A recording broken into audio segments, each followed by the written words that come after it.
What is the history of MMT? Have you ever wondered how our understanding of money and government finance has evolved over time?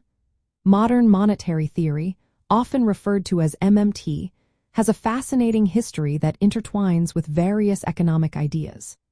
This theory gained traction in the late 20th century, largely due to the work of Warren Mosler, who is considered a key figure in its modern development. The roots of MMT can be traced back to earlier economic theories. One significant influence is the state theory of money, also known as chartalism, proposed by Georg Friedrich Knapp. Knapp argued that money is not a commodity but, rather, a creation of the state. Its value comes from its legal status as a medium of exchange. Another important precursor is the credit theory of money, introduced by Alfred Michelinus. This theory suggests that money functions primarily as a form of credit or debt.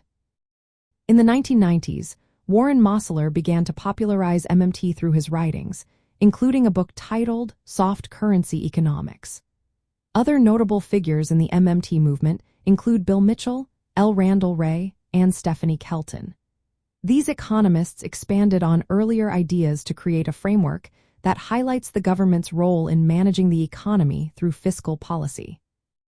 At its core, MMT argues that countries that issue their own currency cannot default on their debt.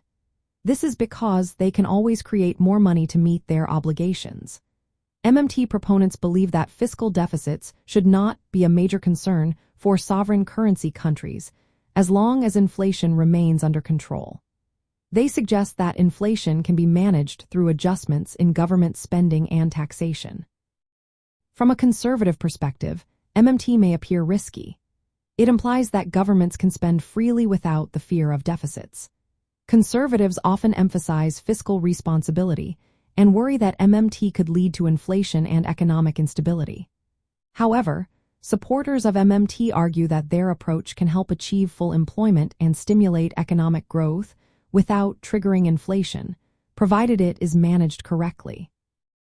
In the context of free market economics and fiscal policy analysis, MMT presents a different viewpoint compared to traditional conservative economic policies. While conservatives typically advocate for balanced budgets and limited government intervention, MMT offers a contrasting approach to monetary policy and government finance. Its implementation would require careful management to avoid economic imbalances, but it certainly adds an interesting layer to the discussion on fiscal policy.